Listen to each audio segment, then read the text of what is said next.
Bonjour à toutes et bonjour à tous, bienvenue à ce 123e webinaire Parlons RH. Je suis Manon Consul, Content Manager chez Parlons RH. À mes côtés, Ali Larichi. Bonjour Ali. Bonjour. Bienvenue parmi nous. Je suis ravie de vous retrouver pour parler de RH 4.0, comment attirer et retenir les talents de demain. Dans un monde du travail qui se transforme à grande vitesse, les ressources humaines sont un peu sous pression ces derniers temps entre la digitalisation accélérée, les tensions sur le recrutement, les nouveaux métiers qui émergent et puis les exigences toujours accrues des candidats. On est dans un contexte, on va en parler pendant le webinaire, qui est un petit peu compliqué.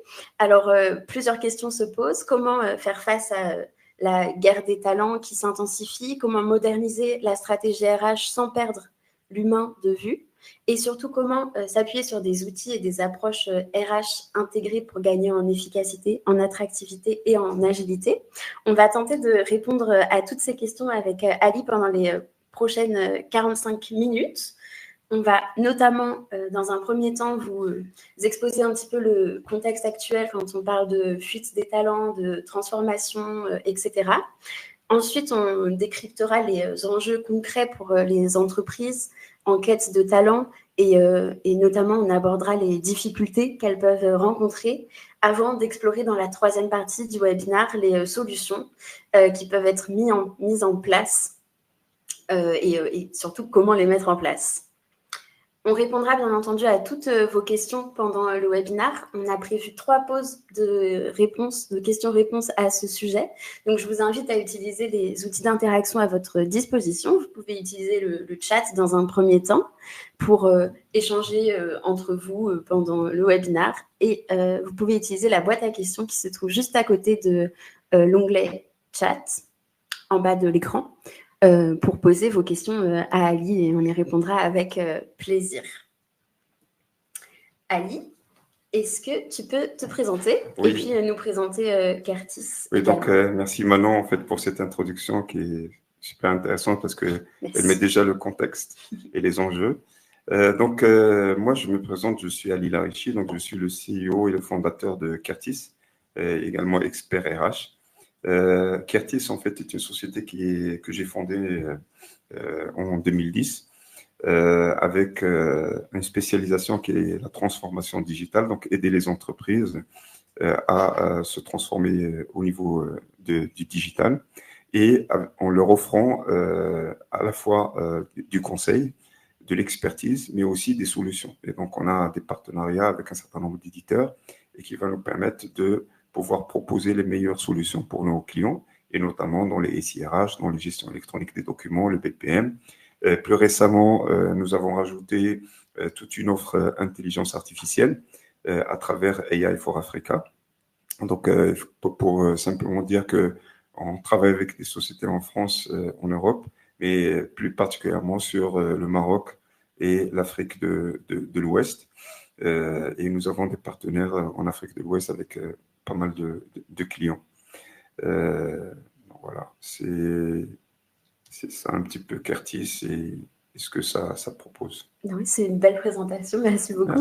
Ali, aujourd'hui, vous êtes ici pour représenter évidemment Curtis, mais aussi en partenariat avec Cégide. Est-ce que vous voulez nous dire un mot sur en les fait, partenariats? Cégide, c'est une histoire qui a démarré en 2009.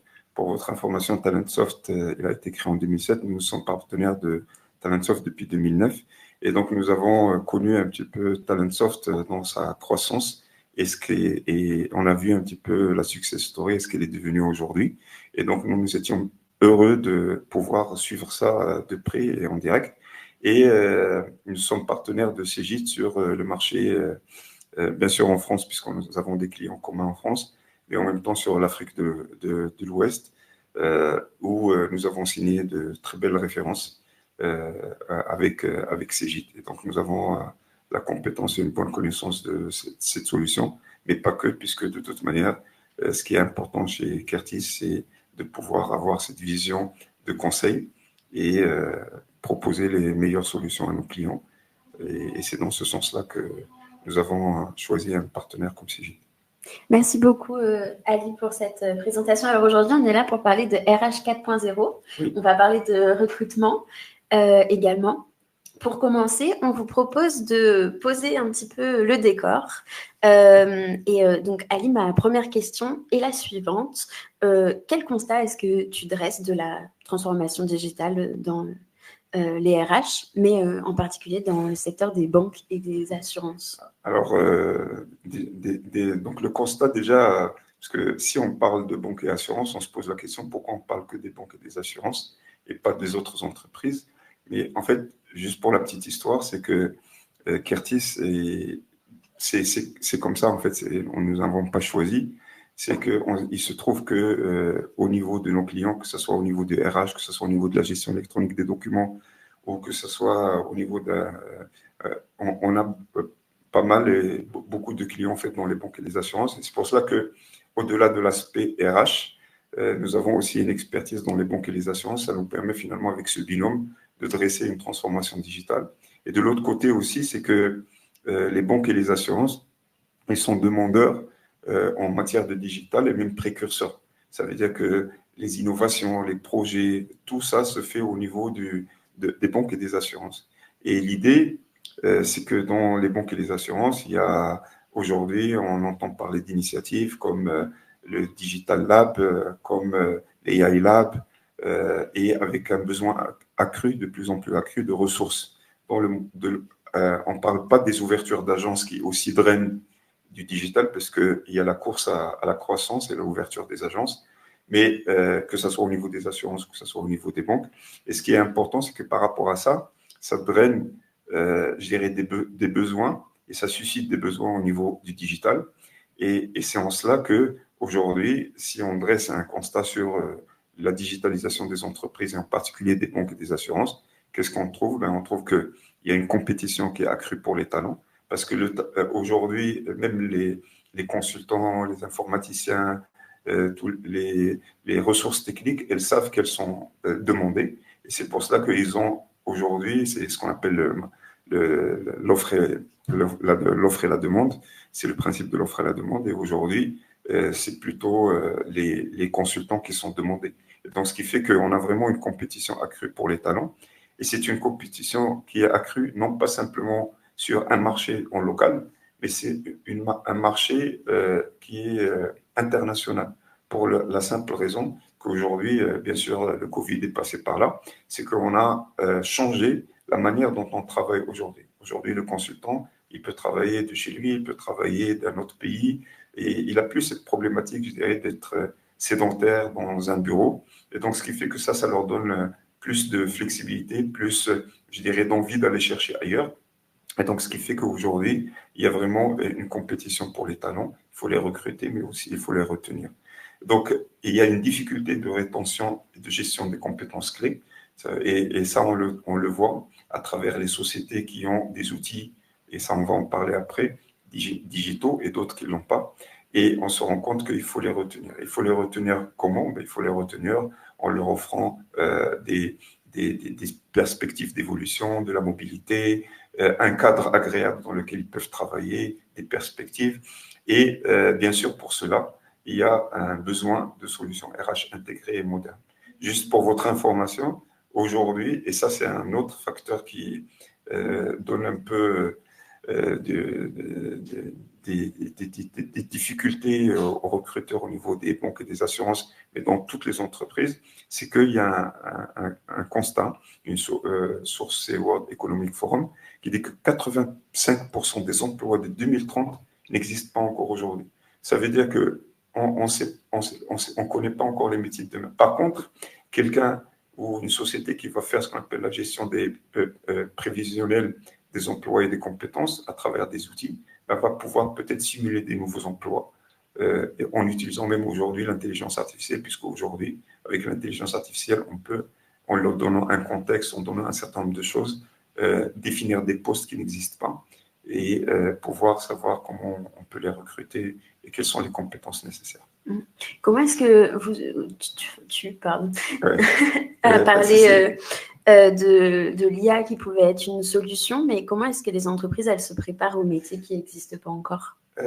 Oui, en fait, il faut savoir qu'aujourd'hui, avec l'IA, on est capable avec bien sûr tous les outils, ce qu'on appelle LLM, Chat, GPT, Gemini, etc., mais pas que, puisque aujourd'hui, on est dans ce qu'on appelle l'ère de l'agentique, où on va créer des agents IA, mais ça, c'est un autre sujet, c'est pas le sujet d'aujourd'hui. Mais ne serait-ce qu'avec les outils aujourd'hui d'intelligence artificielle, qui est dite génératif, on est capable, pour un RH, de pouvoir dire, voilà, j'ai besoin de rentrer dans un nouveau métier et d'écrire le métier. Et ChatGPT ou autre LLM va pouvoir définir quelles sont les compétences, quelles sont les ressources nécessaires, quelles sont les compétences pour chaque ressource, vous donner les fiches de poste, vous élaborer une offre d'emploi et vous, il vous reste que la publier, puis ensuite recruter. Et même quand vous récupérez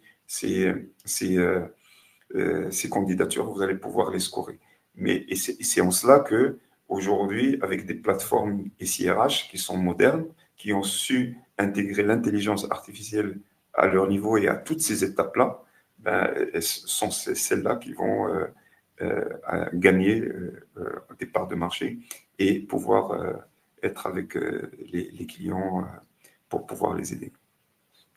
À la transformation digitale s'ajoutent aussi des difficultés de recrutement.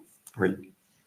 Oui, il y a des difficultés de recrutement parce qu'on a parlé en fait de fuite des talents.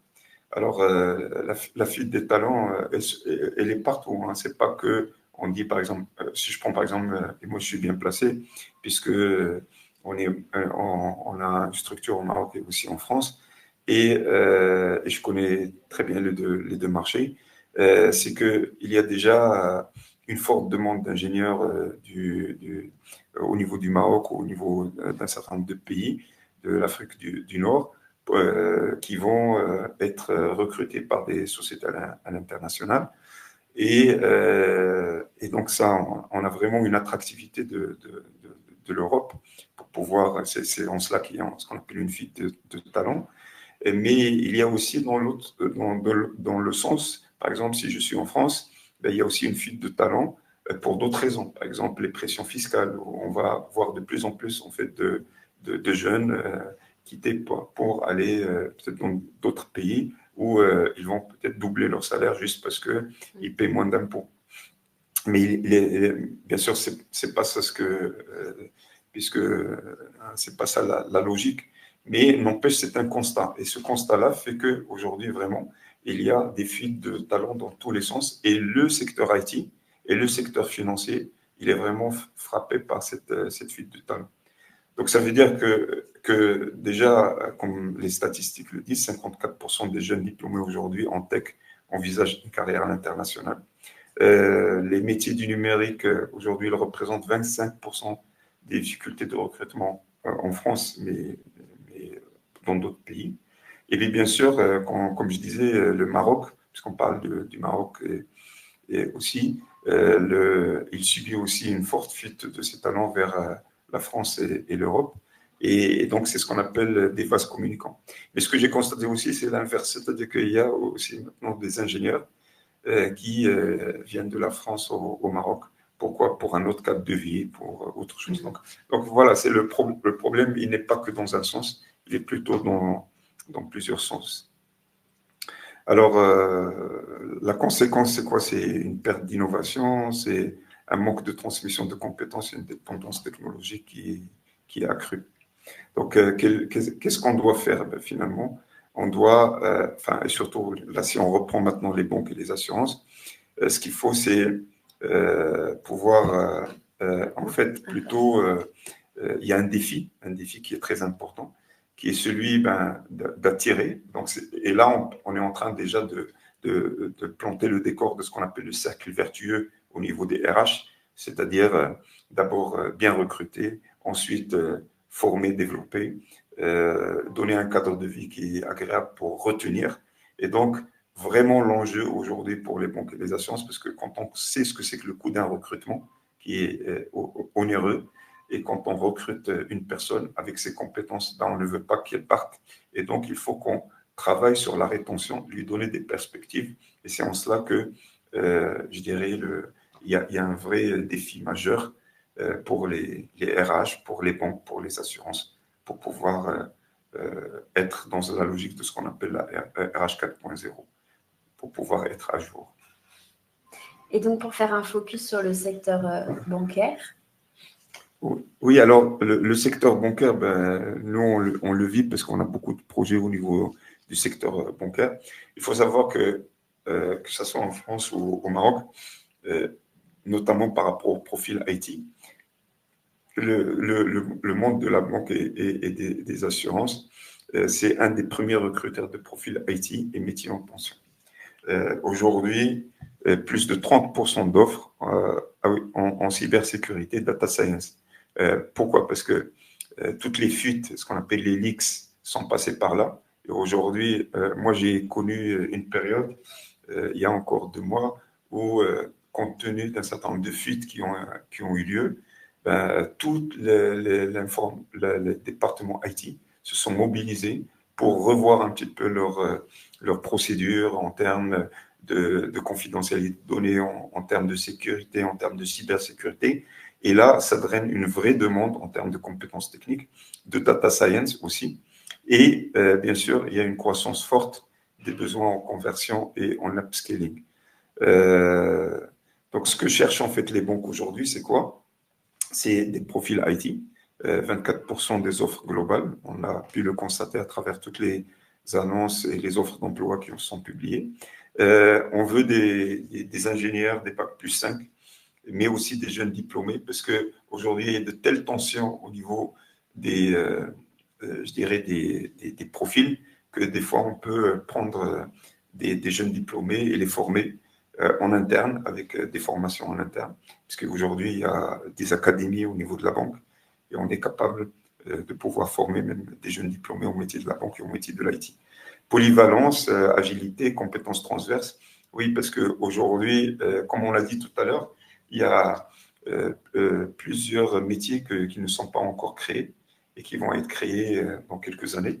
Et quand on recrute quelqu'un, il ne faut pas qu'on voit aujourd'hui par rapport à ce qu'on appelle la tenue du poste. C'est-à-dire dire, j'ai un poste, je dois recruter telle personne par rapport à ce poste-là.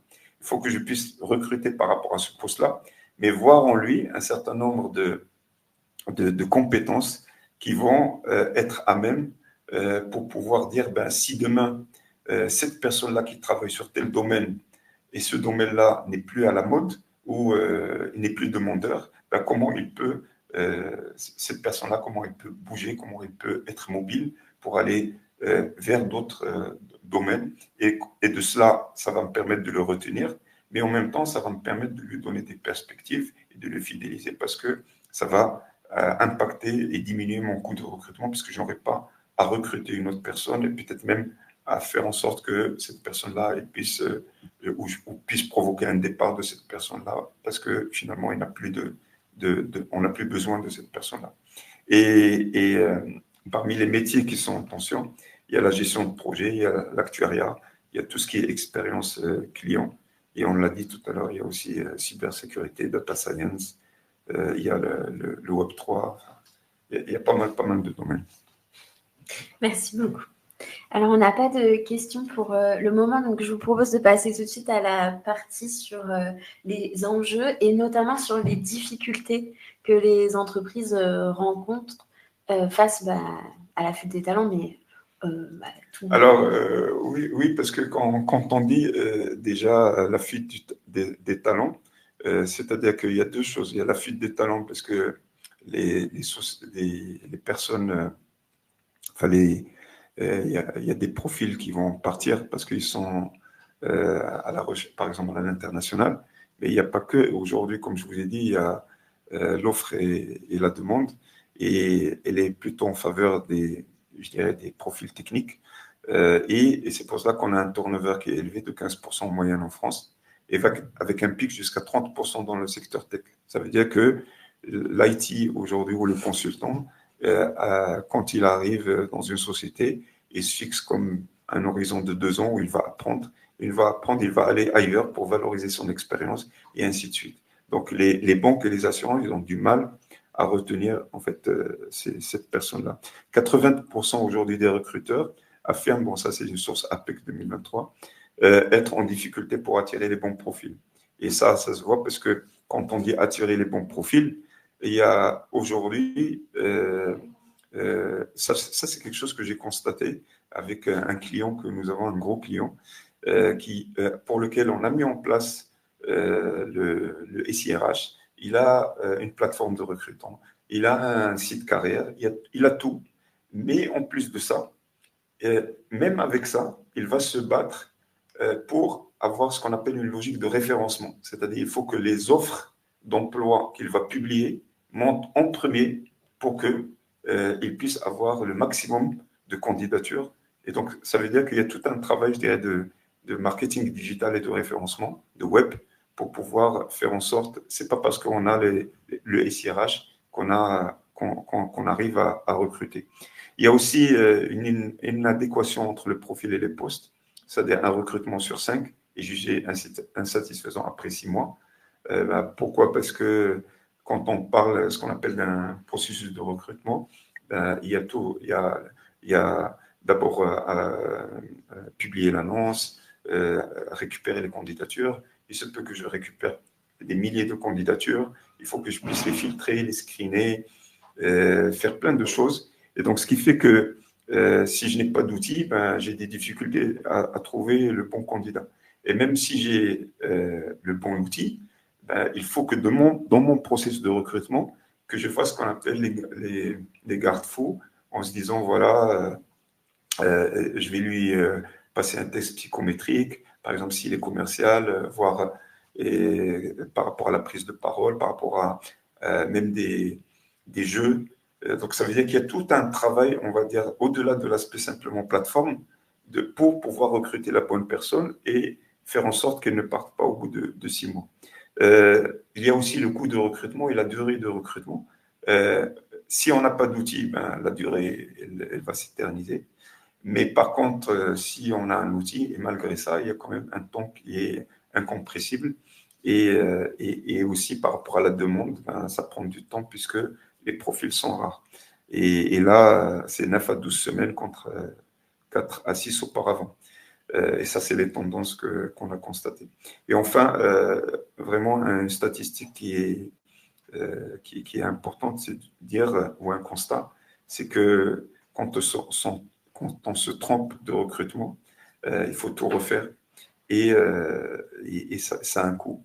Et aujourd'hui, les chiffres que nous avons, c'est entre 45 000 euros et 100 000 euros pour un cadre. Donc voilà, donc ce sont des défis face à la fuite de ces talents. Et il est clair qu'aujourd'hui, par rapport à ça, il faut que les RH développent une vraie stratégie. Il faut qu'ils aient une vraie vision.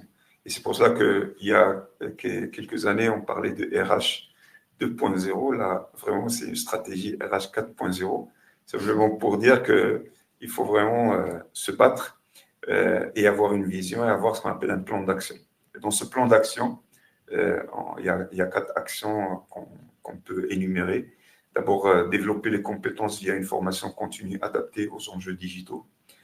Identifier les talents internes et externes à potentiel. Et j'insiste bien sur l'interne parce que il faut vraiment, quand on regarde les CV de nos collaborateurs et voir est-ce qu'ils n'ont pas des compétences aujourd'hui qui n'étaient pas très importantes au moment de leur recrutement, mais néanmoins, avec le temps, il faut aller revoir leur CV, voir s'ils n'ont pas des compétences et sur lesquelles on peut se baser. C'est pour ça qu'on parle de talents internes. Attirer des profils stratégiques avec une marque employeur forte. Quand on parle de marque employeur, c'est vraiment aujourd'hui, on a des entreprises qui ont des marques employeurs fortes, qui sont toujours citées dans les baromètres où il fait bien de travailler, les sociétés qui sont les mieux cotées, où il y a pas mal je dirais, un contexte qui est très favorable pour l'employé pour qu'il puisse s'épanouir et fidéliser et engager. Donc, quand on dit fidéliser à travers des enquêtes sociales, à travers des entretiens, pas simplement des entretiens de fin d'année où on va dire qu'est-ce que tu as fait de bien, est-ce que tu as fait de mal, entre guillemets, mais plutôt avoir aussi ce qu'on appelle des entretiens de gestion, des entretiens professionnels. Et ça, j'ai vu des banques, des assurances qui le font. Et c'est vraiment un moment où on va prendre du recul par rapport au collaborateur et on va se dire, on va lui donner des perspectives et on voit qu'on s'intéresse à lui au-delà de l'aspect simplement est-ce qu'il va être évalué en fin d'année pour avoir sa prime. Donc ça, c'est bien, ça marche, mais en même temps, quand la prime, parce que des fois, on passe par des périodes de vache maigre et que la prime n'est pas bonne, ben, ça va lui donner des idées d'aller voir ailleurs. Donc l'idée, c'est que le collaborateur, bien sûr, il y en a qui voient que la prime fin d'année, mais je sais qu'ils peuvent bien apprécier de voir qu'on les accompagne et des fois, ils peuvent même se dire qu'on va accompagner l'entreprise quand elle passe des difficultés, mais en même temps, je sais qu'elle m'offre une perspective de carrière et que demain, quand il fera beau, ben, elle va me donner d'autres perspectives et cela, on développe une sorte d'affection, d'affinité entre le collaborateur et l'entreprise et c'est ce qu'on appelle une logique de win-win. J'en profite parce que tu as parlé des compétences. Oui. Et c'est vrai que les compétences, c'est un des grands enjeux RH en ce moment. Est-ce que selon toi, l'écart entre les besoins en compétences des entreprises et les viviers de compétences disponibles va continuer à se creuser? Oui, oui. Moi, je pense qu'il va se creuser pour les... Bon, il va se creuser parce que c'est un fait. C'est-à-dire qu'aujourd'hui, par rapport à cette tension sur les talents, il va se creuser. Mais en même temps, pour peu qu'on ait, je dirais, on ait des talents et qu'on les a recrutés, on a dit qu'il fallait les fidéliser, mais il faut vraiment avoir ce qu'on appelle un observatoire des compétences au niveau de l'entreprise. Et je fais la différence parce que souvent, quand on parle au RH, ils disent oui, moi, j'ai un référentiel d'emploi et de compétences avec les fiches de poste, avec les compétences pour ces fiches de poste. Ils peuvent aussi faire ce qu'on appelle de la GPEC, avec la gestion prévision des emplois et compétences. Mais au-delà de ça, et ça on l'a vu sur des plateformes digitales, il faut prendre la compétence dans l'absolu. C'est pour ça qu'on va parler plutôt de référentiel de compétences. Et ce référentiel de compétences, il va alimenter les fiches de poste, mais pas que.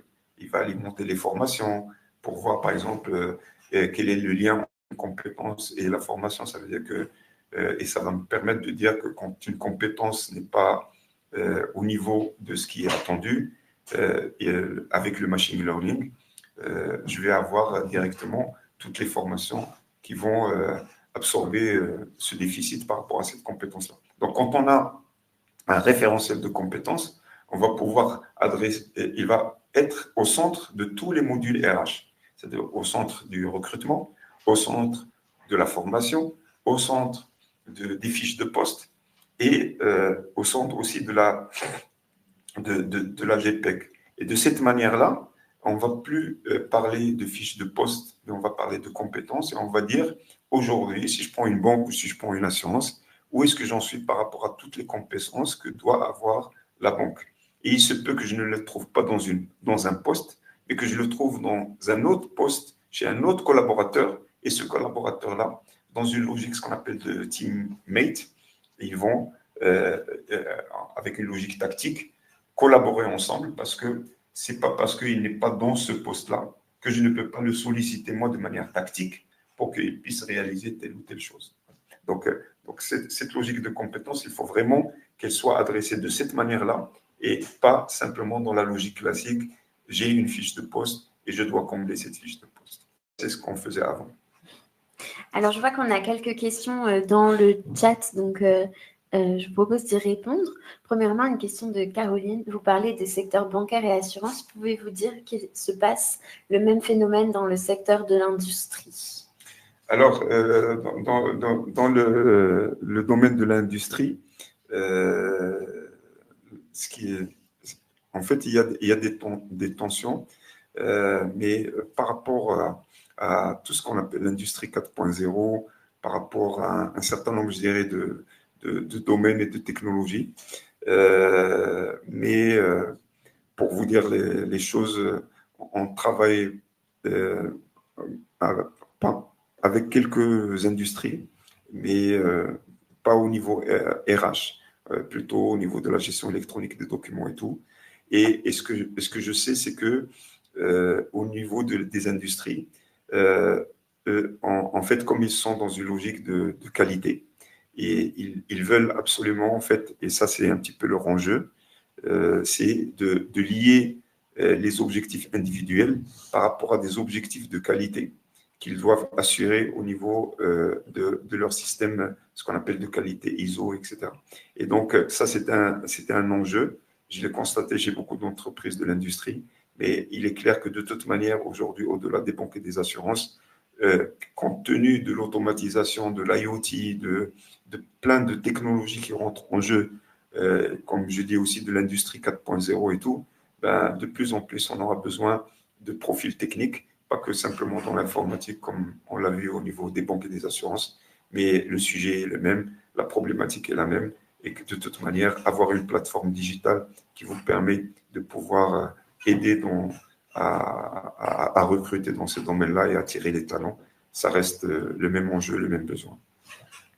Et qui porte la vision RH 4.0 selon toi dans l'entreprise?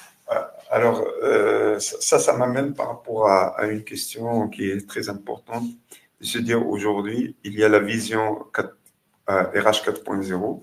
Ce qu'on a constaté, enfin en tout cas moi ce que j'ai constaté, c'est que quand la vision elle est portée par la direction générale et le top management, je parle même pas de plateforme. La plateforme, on va en parler juste après. C'est-à-dire de dire aujourd'hui, il faut que le RH soit ce qu'on appelle un business partner au niveau des banques et des assurances, au niveau des industries, pour pouvoir, leur recruter les bons profils, et être au courant des métiers, parce que le RH aujourd'hui, il ne faut plus qu'il se contente de dire, tiens, j'ai besoin de ce poste-là et tu vas aller me recruter telle personne. Même si tu as la plateforme, on ne parle pas de plateforme, on parle de synergie entre les départements. Et il y a un point qui est très important par rapport à ce que doit aujourd'hui faire le RH, c'est de pouvoir changer de mindset et de se dire que je vais au-delà de m'intéresser simplement au RH, il faut que j'aille vers les métiers pour comprendre leurs métiers, comprendre leurs enjeux, comprendre leurs problématiques et quelles sont vraiment les compétences clés qu'ils recherchent. Parce que si je leur trouve en tant que business partner les compétences nécessaires, les postes et en si peu de temps, je vais, au-delà d'être un business partner, je vais être, on va dire, je vais contribuer à l'essor de l'entreprise et je vais être considéré au niveau, non pas simplement comme un exécutant pour faire des tâches, mais plutôt dans une logique de vision stratégique. Et c'est pour cela que je dis, il faut que cette vision RH 4.0, il faut qu'elle soit top-down et bottom-up. D'accord. Et c'est cet alignement-là qui fait que quand on a cette vision de cette manière-là. Et c'est après que cette vision-là, elle va être traduite en plan d'action, elle va être traduite en recherche de plateformes digitales qui va nous permettre d'avoir ce cercle vertueux, recruter, former, évaluer, avoir une gestion de carrière, etc. etc. C'est quelque chose de classique au niveau des RH, mais n'empêche, il faut que la plateforme ensuite suive ce cheminement et ce continuum itératif. Merci beaucoup. Merci pour vos questions. Alors, je sais qu'il en reste dans la boîte à questions, mais le temps file. Donc, je vous propose de passer aux solutions et puis on reviendra sur les questions à la fin du webinaire. Donc, Ali, concrètement, qu'est-ce qu'une solution RH intégrée peut apporter aux entreprises? Alors, quand on parle en fait de solutions RH intégrées, est-ce qu'elle peut apporter l'entreprise? C'est que déjà, c'est une plateforme unique où on va centraliser toutes les données RH et avoir une vision 360 degrés des talents.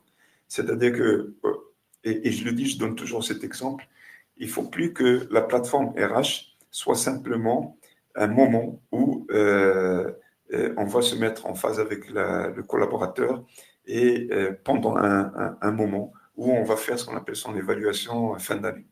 D'accord? Donc, pour à la fin avoir une prime, comme je le disais tout à l'heure, il faut que ce soit son outil au quotidien.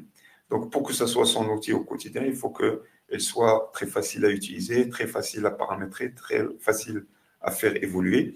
Et donc, elle commence par centraliser les données RH pour donner une vision 360 degrés des talents.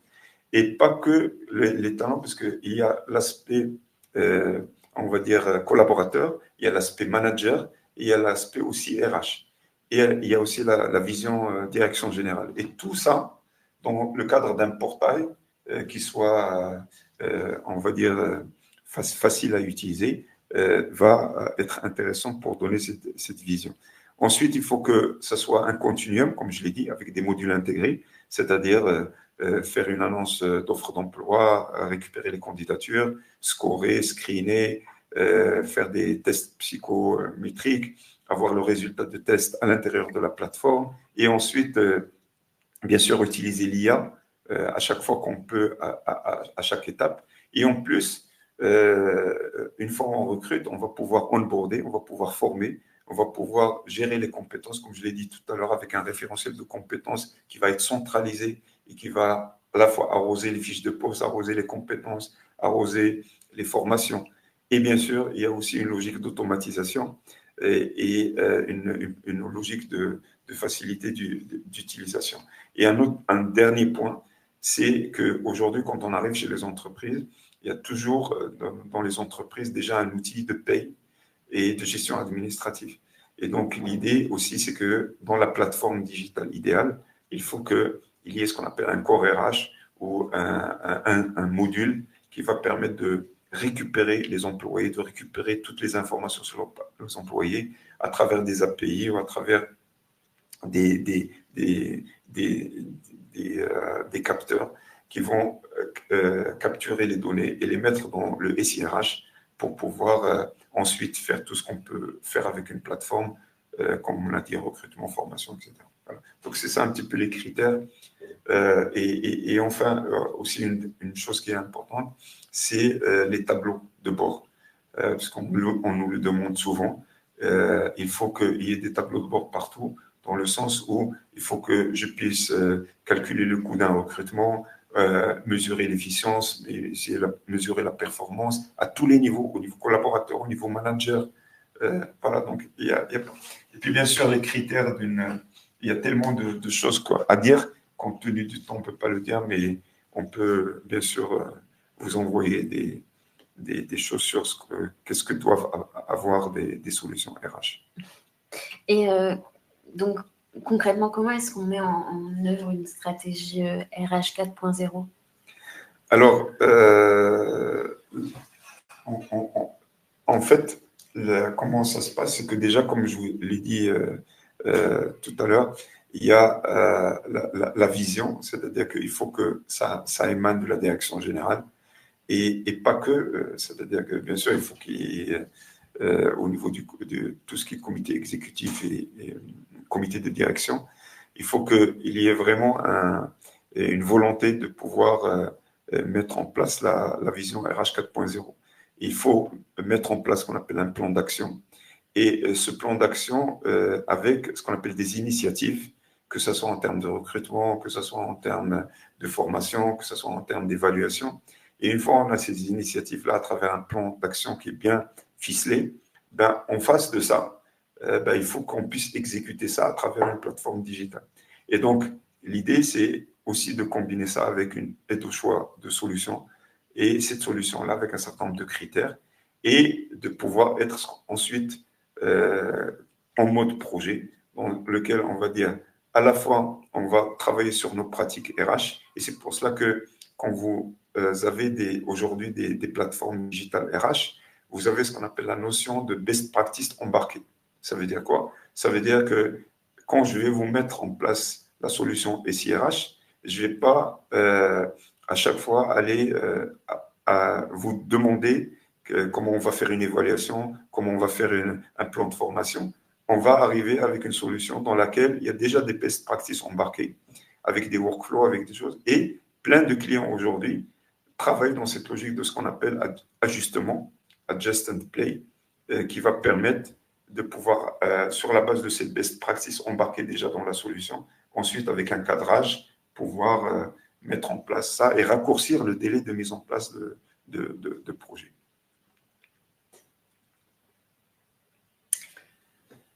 Et en matière de développement des compétences? Alors, en matière de développement de compétences, au niveau des solutions, ce qu'il faut savoir aujourd'hui, c'est que quand on parle de solutions, il y a plusieurs choses. Il y a ce qu'on appelle l'ingénierie de formation, c'est-à-dire dans laquelle on va avoir des solutions qui vont nous permettre de bâtir un plan de formation, les actions de formation, le catalogue de formation, récolter les souhaits de formation, à la fois les souhaits individuels, les souhaits collectifs, les consolider au sein d'un plan de formation et ensuite passer à l'exécution à travers des sessions de formation et à travers des évaluations à chaud, des évaluations à froid. C'est ce qu'on appelle le TMS, Training Management System. Mais ça, il faut le combiner aussi avec un LMS et un LCMS. Aujourd'hui, aussi une plateforme, il faut qu'elle puisse nous donner qu'elle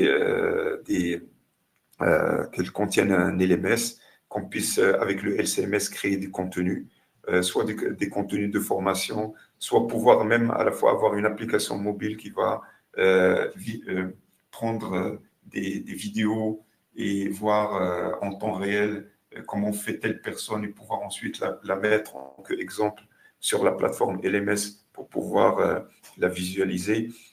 Et surtout, on a aussi une tendance par rapport au LMS, c'est l'aspect contenu. Et on se rend compte que pour créer un contenu, ça coûte cher. Donc, l'idée, c'est aussi d'avoir une logique de content management avec une logique où je vais avoir des éditeurs qui vont avoir des contenus. Et ces contenus-là, je vais pouvoir, à travers la solution, les embarquer au niveau de ma plateforme de manière très simple, fluide et avec un coût prévisionnel qui est déjà connu. Et ça me permet de manière très, très simple de pouvoir former les collaborateurs, aussi bien avec une formation présentielle, une formation blended ou une formation qui est LMS avec e-learning. Alors, autre chose qui est importante, c'est par rapport à la GPEC.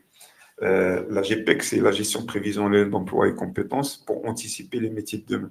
C'est-à-dire, au-delà de l'aspect IA que j'ai donné l'exemple tout à l'heure, aujourd'hui, au niveau des outils et des solutions, on va gérer ce qu'on appelle le référentiel d'emploi et compétences avec à la fois les familles, les métiers, les familles d'emploi, les emplois et les postes. Et pour chaque poste, on va avoir quelles sont les compétences avec ce qu'on appelle le savoir-faire et le savoir-être. Et pour chacun, on va avoir une cible. Et cette cible-là, c'est ce qu'on appelle la fiche de poste. Et l'idée, en fait, c'est on est capable, avec les outils de gestion prévisionnelle des emplois et de compétences, dans ce référentiel d'emploi et de compétences, de ne pas avoir simplement le référentiel actuel, mais d'avoir aussi le référentiel dans 2 ans, le référentiel dans 5 ans, le référentiel dans plusieurs années, et de dire, je vais faire ce qu'on appelle une simulation pour faire des passerelles d'emploi entre aujourd'hui des postes actuels. Je ne parle même pas d'employés. Ça, c'est ce qu'on appelle la mobilité. Ça existe aussi dans les plateformes où je vais dire quels sont les emplois que je peux proposer en termes de mobilité pour un collaborateur. Quand on parle de GPEC, on est en train de parler de comment un emploi actuel, au-delà de l'aspect employé, comment je vais faire une passerelle d'emploi vers un autre emploi qui n'existe pas encore, mais que j'ai déjà transcrit dans la plateforme. Et les plateformes qui vous donnent cette possibilité-là, avec ce qu'on appelle une analyse d'écart entre ce qu'on appelle les compétences obsolètes, les compétences à acquérir et les compétences à conforter, et bien ça, c'est des plateformes qui vont vous permettre de faire de manière concrète ce qu'on appelle la gestion prévisionnelle des emplois et compétences. Voilà. Et très rapidement, peut-être un mot de la fin sur les avantages, les bénéfices d'opter pour une solution RH intégrée. Alors, déjà, on parlait tout à l'heure de la marque employeur. D'accord. Donc, un des bénéfices, c'est déjà de la communication. Quand on a une plateforme digitale où on a à la fois le back-office en termes de recrutement pour créer de manière très simple une annonce, la diffuser dans un espace carrière et avoir un espace carrière à l'image du site web de l'entreprise avec un marketing RH, avec un référencement qui est bien fait, de manière à ce que les offres d'emploi que je fais, elles sont automatiquement accessibles et visibles. Ben, quand j'ai ça, ben déjà, je communique autour de l'entreprise, autour de ma marque employeur. Et de cette manière-là, je vais pouvoir recruter de manière facile. Et ensuite, il y a la logique de onboarding. C'est-à-dire que souvent, et quand on a entendu des collaborateurs qui arrivent, le premier jour, ils sont dans un bureau, ils ne savent pas à qui parler, ils n'ont pas de coach. Donc, quand on va digitaliser ça, ce qu'on appelle le onboarding, ben, c'est intéressant. Et ça permet finalement de voir le manager ce qu'il doit faire, l'entretien que je vais avoir, quels sont les documents que je vais lire, les formations que je vais avoir. Tout ça, c'est dans la solution. Et de la même manière que je vais réussir un onboarding, je dois réussir aussi un offboarding. Pourquoi? Parce que si je réussis un offboarding, ça veut dire que la personne qui va partir en bon terme avec la société va pouvoir parler en bien de la société. Et donc ça aussi, c'est une stratégie de communication. Et enfin, la logique, je voudrais parler d'un point qui est très important, c'est qu'on disait que 85% des métiers ne sont pas encore créés, mais il y a aussi un autre constat, c'est qu'on est dans ce qu'on appelle la génération Z. Et la génération Z aujourd'hui, elle est née à la fois avec l'application mobile et elle est née avec l'IA. Et donc, même nos pratiques en termes de RH, en termes de recrutement, tout ça, elles doivent changer. Et donc, une plateforme digitale, je disais tout à l'heure, qui va embarquer les best practices au fil de l'eau, c'est-à-dire quand l'IA va arriver, ils vont embarquer l'IA, quand telle pratique va arriver, quand le mobile il est, et on va utiliser l'application mobile versus le client lourd. Donc, ces plateformes-là vont pouvoir même faire sentir que le collaborateur qui est jeune, génération Z, va avoir les mêmes outils qu'il utilise au quotidien. Et de cette manière-là, il va voir l'entreprise comme étant une entreprise moderne et qui sait l'écouter. Et de cette manière-là, et là, on va boucler la boucle, on fait ce qu'on appelle la rétention des collaborateurs. Merci beaucoup, Ali, pour votre partage.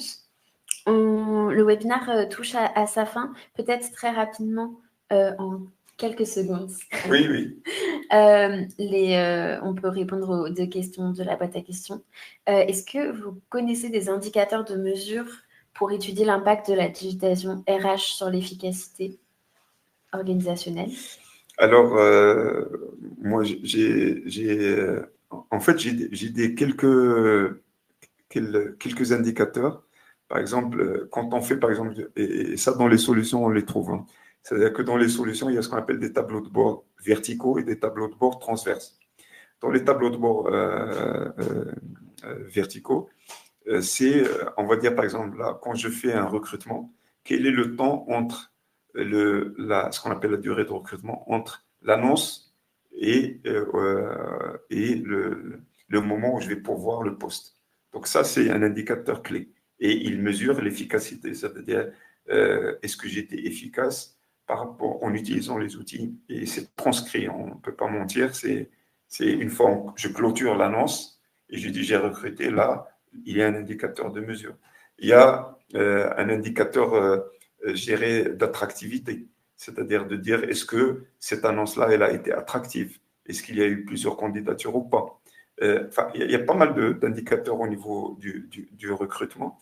Il y a aussi des indicateurs au niveau des formations, c'est-à-dire grâce à un tableau de bord, j'ai la possibilité de dire voilà tous les collaborateurs qui n'ont pas reçu une formation depuis une année. J'ai les collaborateurs qui ont demandé une mobilité depuis maintenant 3 ans, ils ne l'ont pas eu. Et là, il y a ce qu'on appelle un risque de départ. Et il y a aujourd'hui, par exemple, des solutions dans lesquelles on voit le risque de départ et il y a des alertes comme ça. Et donc, et les tableaux de bord, il y en a partout, partout, partout, et les indicateurs partout pour vraiment aider le RH à avoir cette logique de se dire, on parlait de fidélisation et de rétention, et il y a plein d'indicateurs sur la fidélisation et la rétention pour finalement prévenir le fait que le départ de tel ou tel collaborateur. Donc voilà, mais on n'a pas le temps de donner tous les indicateurs, mais je serais ravi si quelqu'un veut, on peut partager ensemble tous les indicateurs que nous avons pu recenser. Oui, malheureusement, on va devoir clore le webinaire, mais vous pouvez tout à fait contacter Ali postérieurement pour lui poser toutes les questions auxquelles on n'aurait pas répondu ou si vous voulez continuer la conversation avec lui. Ali, juste avant qu'on se quitte, il me reste deux questions, mais qu'on va combiner en une seule. Le coup de com' qui est aussi ton coup de cœur. Oui, alors, quand tu m'as parlé en fait de ça, j'ai réfléchi, je me suis dit qu'est-ce que je pourrais faire. Et j'ai pensé à quelque chose qui est un webinaire que nous allons avoir le 26 juin à 10h, de 10h à 11h. Et c'est un webinaire qui va parler non pas cette fois-ci de RH, mais d'achat. Et qui va parler de portail achat et qui est une solution que Curtis a créée et qui à l'image de ce qu'on peut avoir au niveau du RH, une solution qui est complète. C'est une solution au niveau des achats dans laquelle on va aller du référencement fournisseur jusqu'à la dématérialisation des factures en passant par tout ce qui est gestion des appels d'offres, gestion des demandes d'achat, gestion de tout ce qui est catalogue fournisseur et cette industrialisation, cette digitalisation du domaine des achats. Et donc, je vous invite, et donc c'est en même temps en fait un coup de com' et un coup de cœur. Pourquoi? Parce que c'est en quelque sorte mon bébé. Et ça me tient à cœur de pouvoir proposer une solution dans ce sens. Et voilà, donc c'est pour ça que j'ai combiné les deux. Merci beaucoup, Ali, pour votre venue, vos partages. Merci, Manon, pour m'avoir accueilli. Avec plaisir. Merci également à vous toutes et merci à tous merci d'avoir été présents et pour votre participation. Et on vous dit à très bientôt. À très bientôt. Merci.